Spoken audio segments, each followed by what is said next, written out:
Kate, thank you for being here, all of you. And Glenn, I just want to say that your commitment to support the community and financial health, I see it all over the place. I'm a substitute for Yavapai juvenile detention, and the Wells Fargo comes out monthly, you know, to really, you know, get the kids there to go, hey, do you know what your score means, and do you know what that's going to mean when you try to get a car, when you're trying to get a job, when you get out.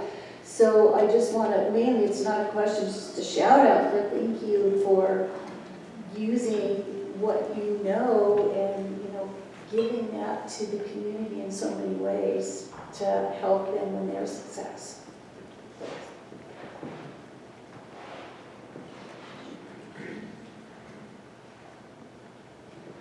I'm just curious if the disappearance or shrinking of federal grants has affected any of your organizations.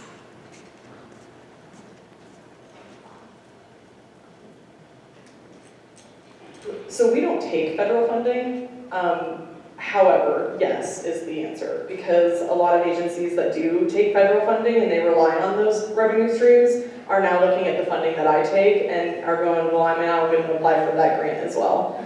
Grants where we may have had, you know, even if it's like a small local grant that may have had 100 people apply for that are now having 300 people apply for that. So the answer is yes, even though we don't take federal funding directly, it is absolutely affecting us. Also, there's a lot of grants that are no longer, that we've been getting for years, that are no longer around.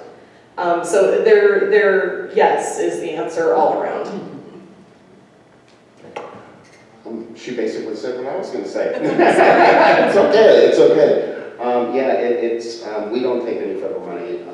We do receive money from the city of Prescott once a year to improve our property. It's dedicated only to one of our properties. But again, I'll echo what she said. Just because we're not getting it doesn't mean it doesn't affect us. So. We don't take any federal funding either, but directly. But we do indirectly, and like Glenn, the community development block grant funding comes from the feds down to the state, and we get money from the city of Prescott to help those who can no longer drive. I haven't seen any other cuts so far. Most of our grant funds are more from private foundations and things, or private donors, so it hasn't adversely affected us yet, but there's still more to come, so we'll have to see. Okay, we have a question. What specific services do you serve? And is it to anyone in the panel? Yeah. I'm not clear about what exactly these organizations, what they exactly do. You know, like if they do housing, how many apartments, I don't know what they do exactly. People Who Care just turned 33 years old in Prescott in May, and it is solely a volunteer-based organization. I do have paid staff to keep things rolling and happening during the week, but People Who Care, 60 to 65% of what we do is volunteer transportation for people who can no longer drive. We transport them to medical appointments, take their pets to the vet, transport them to a pharmacy, a bank, to a legal appointment. We call it essential transportation. We also, about a third of the people we help have low vision. So we have low vision services. We have a gentleman who used to work for the Chicago Lighthouse for blind and visually impaired. He does one-on-one consultations with folks who have glaucoma or macular degeneration or some other eye disease. He consults with them and typically will give them an hour and a half to 2 hours for an appointment to meet with them and help them determine the best magnification devices, or to talk to them about how to use their smartphone for certain low vision apps. I have a young man, 31-year-old, who's very tech savvy, and for people who can no longer drive, he'll go to their house and help them set up their smartphone, their DVR. He helps them troubleshoot landline issues, set up a computer, change the font size or the background of the monitor color so they can see it more clearly. We have friendly visitors, we have phone pals, we have errand volunteers who will go pick up pharmaceuticals if the individual doesn't want to leave the house. We have minor home repair people, and we also do home safety assessments for people. We can provide free small fire extinguishers, replace light bulbs, non-slip mats for a shower or bathtub. Everything that our volunteers do is free. But to qualify, people need to be no longer driving, and we send out a retired nurse or social worker to do an in-home assessment of the situation before people begin to receive volunteer services. Thank you for asking. Yes, thank you for the opportunity to explain. For the Quad City Interfaith Council, we are a collective of different nonprofit organizations and faith-based groups. And with that, we are focusing on right now cooling stations and how we can help with the Red Cross. They are already kind of forming cooling stations or helping those that are in the community that are providing water and just rest areas for those who are out in the community who need a cooling station. And for the Quad City Interfaith Council, in those individual groups such as CCJ or other organizations, PASS or churches, they are also doing things to help in the community. So we get the message out about what they are doing to our congregates or other people that we can pass along those messages to so that more people can support those efforts. For St. Luke Christian Center, we are doing outreach events. We also help with those that come to the church and ask, so those that are in maybe in need of whether it's housing or food or a ride somewhere or whatever it is, we try to help in whatever capacity necessary. Even if it's just, hey, someone needs a ride or they need their home cleaned or they need, whatever it is that they need, we try to help in that capacity. Great question. One of my favorite ones to answer. We serve as women, children, and veterans. Homeless women, children, and veterans. We started out in the basement of a church in 2007. We acquired our first property in 2011. Since then, we've added 3 other properties, and I'll kind of go into the detail as to what we do. We are primarily a women's homeless shelter. Our guests are allowed to stay up to 90 days. There are several exceptions to that. During that 90-day time frame, they receive case management. They receive classes on how to interview for a job. They take my financial health class. We find resources for them. We look for VA benefits if it applies. We look for Social Security benefits if it applies. We really dig in to find out how we can help them, not just give them a place to sleep. One of the things that's generated is an 81% success ratio. So 81% of our guests that come in find permanent housing. I tell people all the time that if that existed in most worlds, it would be a wonderful, wonderful thing. What we've done to transform is after I joined the board, we found a need. We realized that we had boys, 12-year-old and older boys who clearly can't be in a women's shelter, but we would see them hug their moms goodbye in front of our shelter because they would go with dad, or they would go with whoever because they couldn't be in the shelter. So we were able to build a separate part of our main shelter to house moms who have boys over the age of 12. So we can now house teenage boys in a safe environment away from the new shelter, although it's located after each other. Also, about 3 years ago, we determined that, we've got all of these wonderful programs, we're helping all of these wonderful guests, we're seeing a lot of success, but what's the next step? So the next step for us was to start buying property. We had a wonderful donor who initially rented us 2 properties in Chino Valley, what we call transitional housing. That transitional housing is a very reduced rent. They pay utilities, they pay the rent. They have to have a job, they have to have a car, they have to qualify to move from a shelter into that.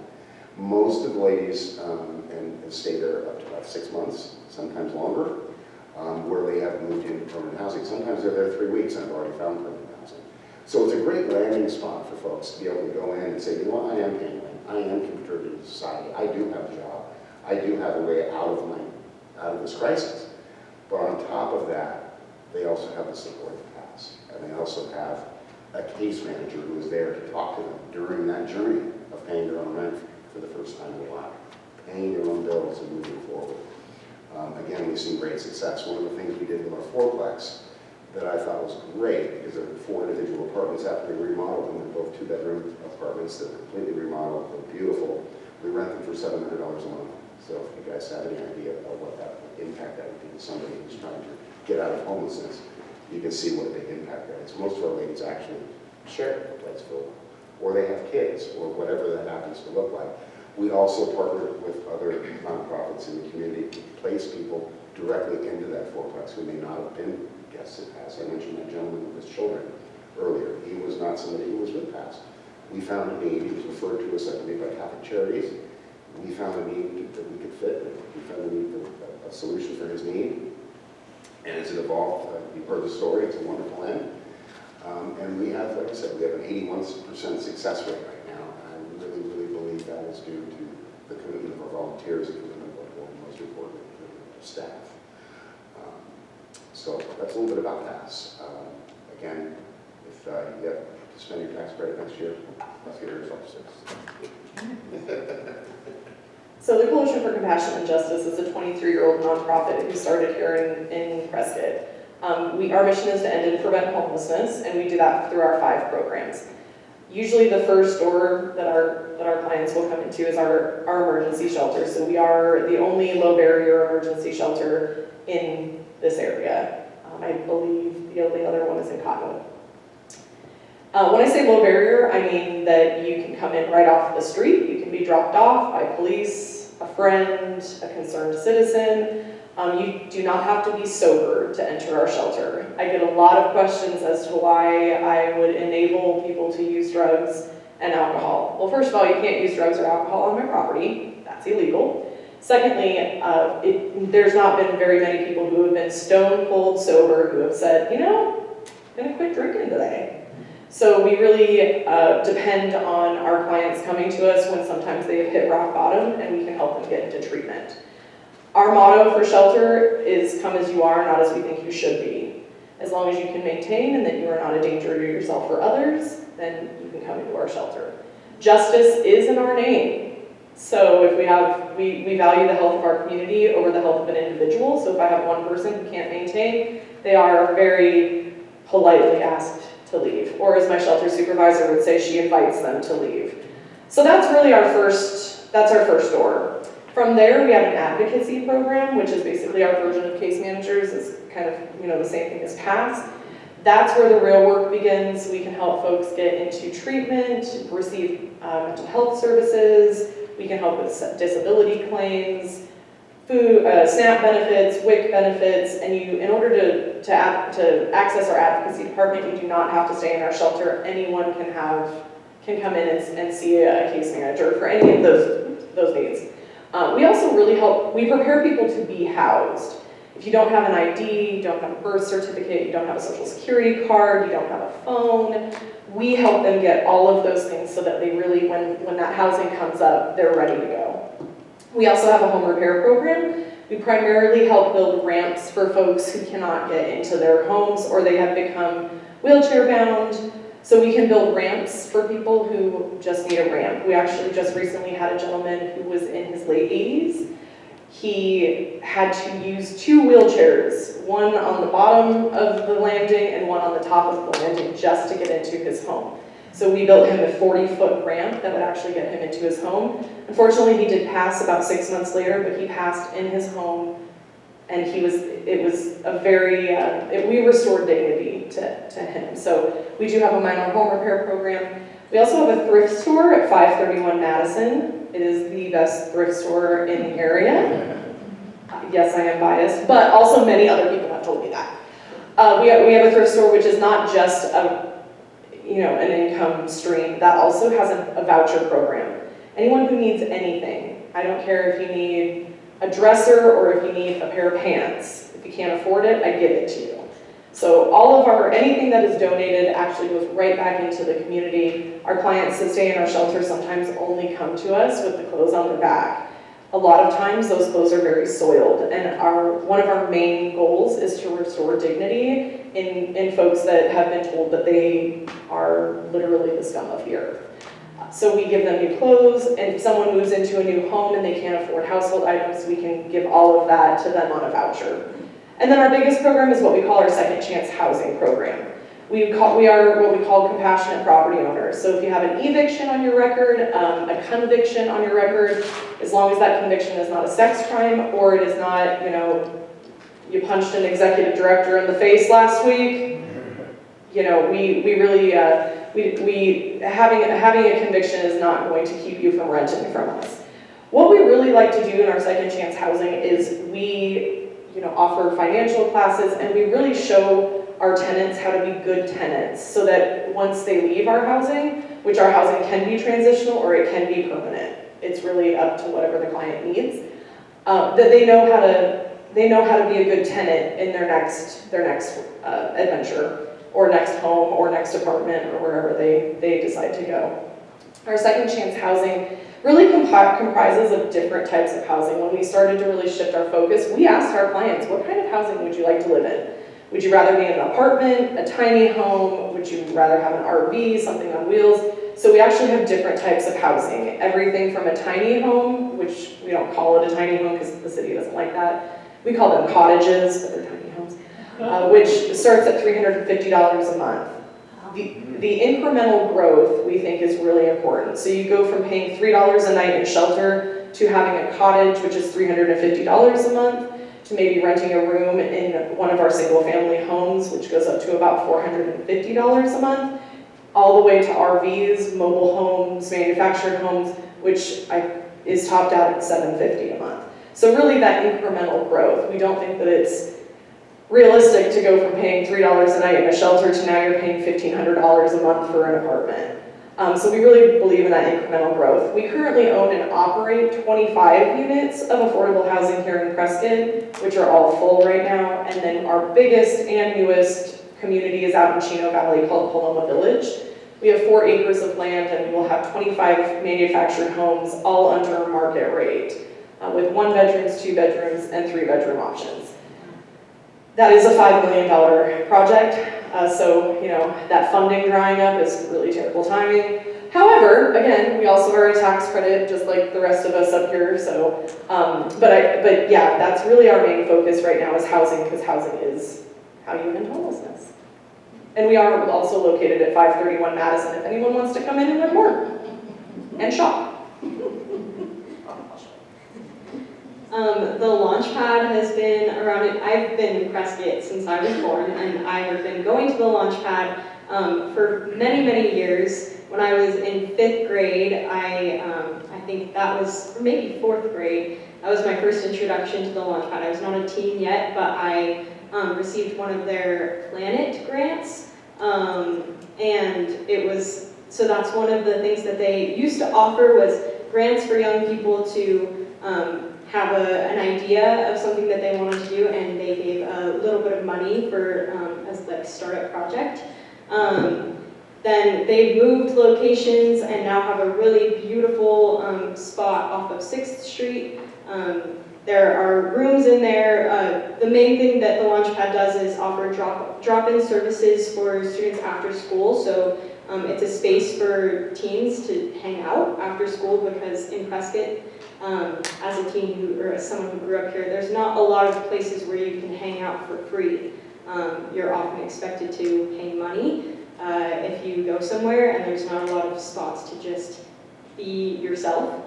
And so the Launchpad is a space where teens can go and they can just hang out. And they have really great rooms. They have a beautiful art room, music room, game room. There's a counseling room for students that need more resources. There's academic support. They offer tutoring services and academic resources. There is lots of different like camps. So there's a band camp, Women's Empowerment Breakthrough Conference, which is a really incredible opportunity. I think it's a weekend for young girls to go and practice empowerment.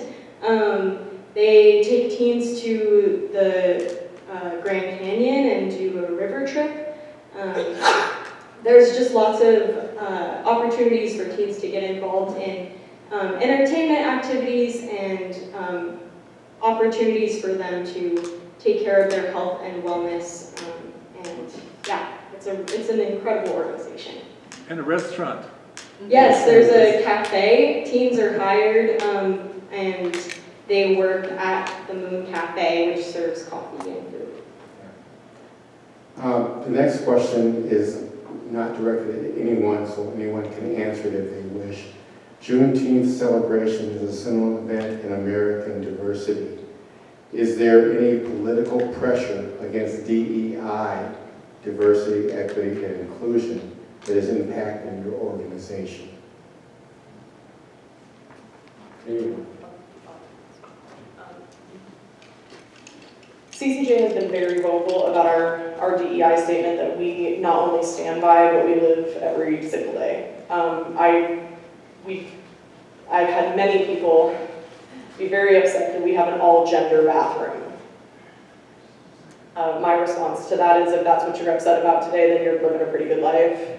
I've gotten in trouble, my mouth has gotten me in trouble a lot when it comes to DEI, and that's okay. But as far as pressure goes, other than just the snide comments and the phone calls and the emails telling me how horrible I am for allowing people to come in and sleep in the section that they identify in, or having all gender bathrooms, I haven't had much pushback. But CCJ has been very vocal in the fact that we stand by our DEI statement. I have had several grants that have dried up, which is unfortunate. I was actually a part of a DEI initiative through the state of Arizona. Since then, that has been defunded, so the group is still there. There's just not any funding to follow through with the things that we've gone through. But yes, we have seen that. But other than just people being mad at me and calling me names and yelling at me, which I can handle, we haven't seen too much pushback. Well, that's kind of ironic. I haven't had anybody yell at me or call me names or anything like that. So I apologize on behalf of all the great people out there. So our organization, which is for my church as well as the Quad City Interfaith Council, we haven't experienced any pressure or any form of discrimination or anything of the sorts. So we are an organization that's based in love and acceptance. And if any of those issues do arise, we usually talk about it and kind of choose the best route for our, what kind of action we're going to take going forward.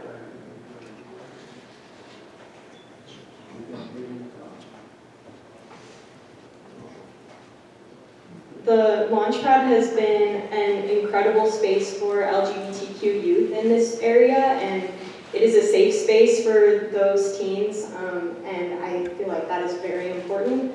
And the Launchpad has been very strong in their efforts to continue to support those students that have received pushback in a lot of ways. And when I was part of the Better Together campaign, I spoke about that hateful letter that we got earlier. We received lots of people telling us many things because what we were doing was trying to make sure that we were including everyone and that we were able to talk about things that are sometimes hard to talk about, which includes gender, which includes race, and we think that that was very important and critical, and so that did receive some pushback, but I was very proud of our team for holding strong and being committed to being a space where we welcome people in.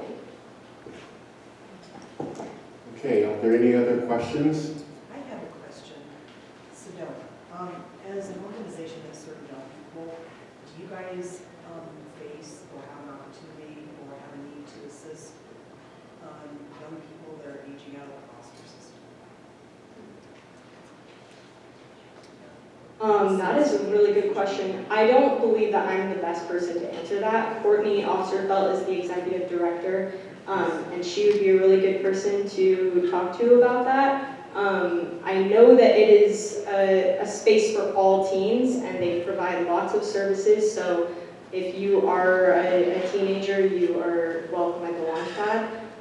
So I can imagine that there would be some way to connect people with that. So we've seen a huge rise in kids aging out of the foster system and experiencing homelessness. That is something that actually we've seen a huge rise in statewide. The point in time count, which is the count that happens every January across the entire United States that counts how many people are experiencing homelessness and who are unhoused, the number of the 18 to 25 demographic has skyrocketed, along with the over 65 demographic. I can tell you right now, there's been several times, Courtney's even called me to say, I have a teen here, they're 18, they just aged out of foster care, and they have no place to go. So that is something that we are looking at, CCJ is looking at in trying to come up with some solutions, but we have seen a huge rise in that, and it's really unfortunate. It's horrible, and it's such an at-risk group. Yeah. Thank you.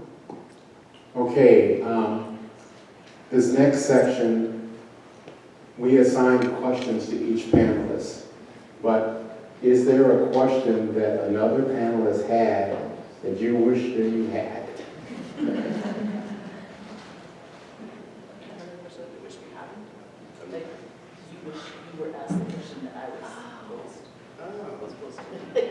I like to sit down with this question.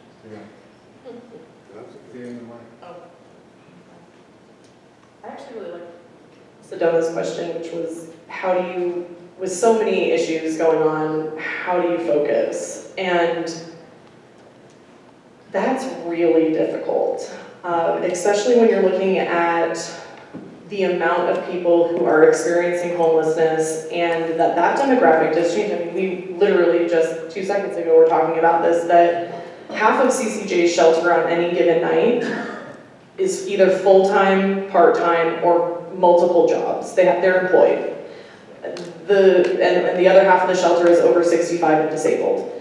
That stereotype of the guy that flunked out of treatment and he's a young kid and he's hooked on drugs and he stumbles up to the front door and needs a place to sleep, or the gentleman with the brown paper bag or the lady pushing the the shopping cart, that is not who we are seeing falling into homelessness. We are seeing people that have good paying jobs.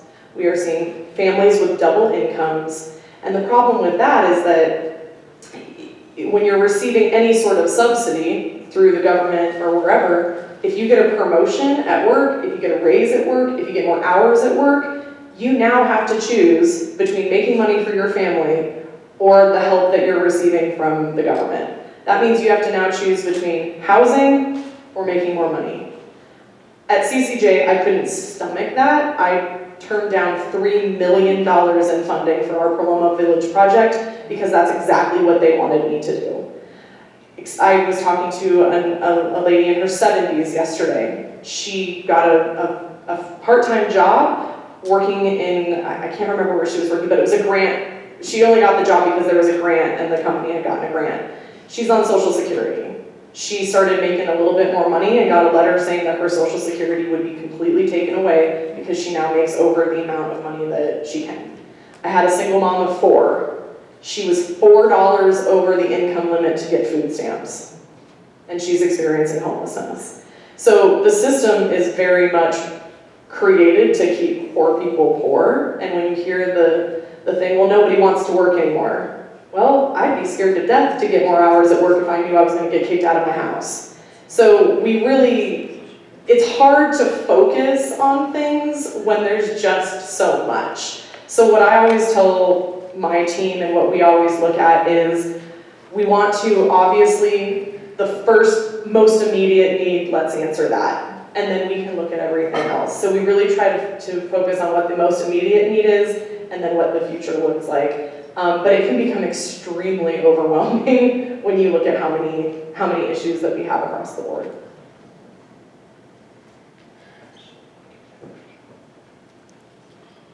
I liked Glenn's question about generating more volunteers.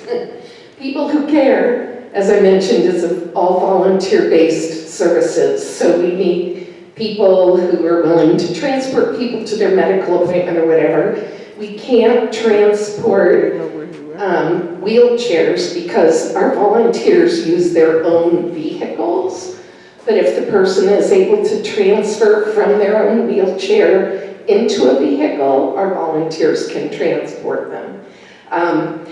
The question was, is there a volunteer application, volunteer training, or an open door, open exit policy?